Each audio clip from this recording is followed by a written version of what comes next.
Okay, you see this Krispy Kreme bag. This would fit like a dozen donuts. My cat has decided to take up residence here for some reason. I don't know why she does it. Guess which cat it is. If you said Coral, you would be correct. After all, you saw a video of her in a Hooters bag before. But literally, if I picked up these handles, I'd be able to transport this cat.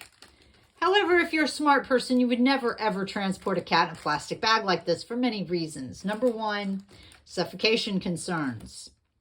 Number two, cats have claws.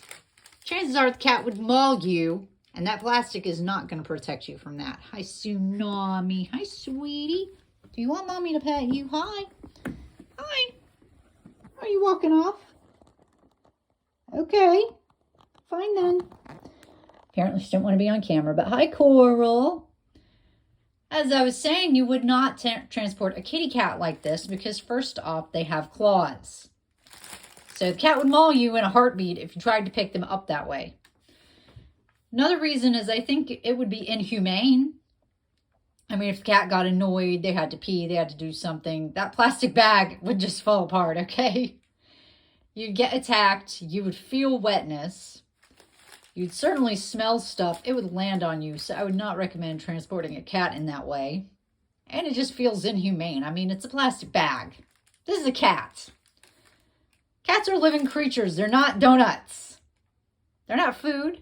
They're not shoes. They're cats. They have feelings, right? Even though you seem to enjoy being in this bag for some reason, I do not know why. You're just a very odd duck. I was doing a play tonight, and one of the great things when you're taking clothing somewhere is always I put it in a plastic bag. Because that way you have some protection if it's raining outside, as it was definitely raining. Had to hang things. Still have a wet bag. I was taking things out of this bag, and next thing you know, Coral decides she's going to claim it. So for some reason, she's just hanging out in this bag. Now, never mind, she has a couch she can sit on. She's got a big queen-size bed she can sit on. Has boxes. Has a sister to play with who's messing with the mat, as she often does. Has that water fountain she can play with. And man, I came home and my rug was just totally misshapen and everywhere. And I kind of wondered to myself, did I actually get domestic house cats? Or do I actually have Amazonian wild cats? And even the rescue didn't realize it. I wonder this sometimes. But I guess we could say at least Coral has some taste, right? Coral's in the Krispy Kreme donut bag. And here's Tsunami. You may notice that both of them are without collars. Coral recently got her collar off, and I have no idea how she did it because the breakaway part was not even loose.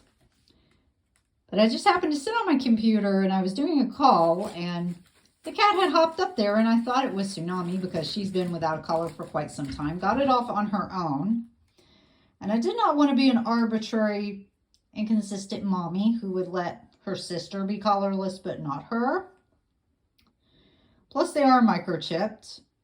And I'm not sure that Coral would be, naive enough or crazy enough to just go off with somebody and leave her home and leave her mommy.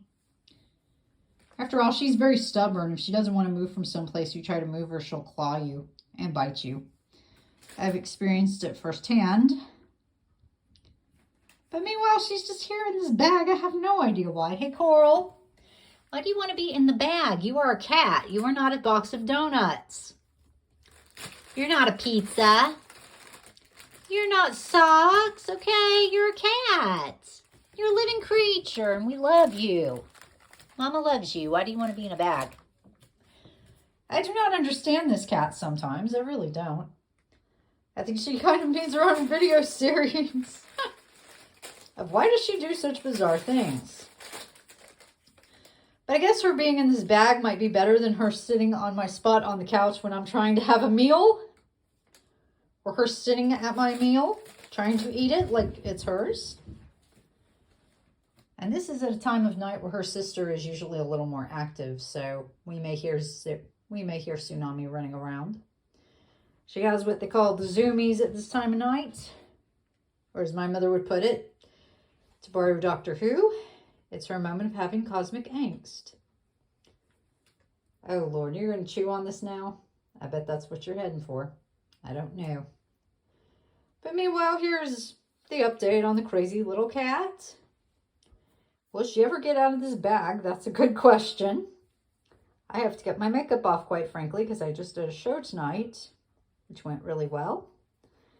But one needs to get their eye makeup off and get their face makeup off so they can feel more like themselves again and relax. Okay, little nut. Okay. Mommy's going to say bye-bye to you. Mommy's going to say bye-bye. Or at least Mommy's going to say bye-bye to you on video. Okay, sweetie? We're going to end this because you might never get out of this bag. I don't know. But Mommy just loves you so very much. And you see collarless coral here. But I can tell them apart. So that was another reason I felt like they didn't need collars now. Let's see. What's she going to do? Oh, here's Sissy. Hi, Sissy. How are you? Now maybe Coral's looking at you and deciding whether she's going to leave or not. Earlier, the cats were sitting at this green part in front of the water fountain and inside this box and looking at me. And I kind of wondered, okay, what devilishness have they been up to while I was gone tonight? That's a good question. Still wonder about that. But okay, darlings, what are you going to do? Are you going to do anything? How about you, Coral? Looks like she's just sitting here right now. What's she going to do? Oh! Now she went to hang out with sister. Aw. Aren't these two sweet? I'll see you later. Bye-bye. Bye, Coral. Okay, she's going to look for food.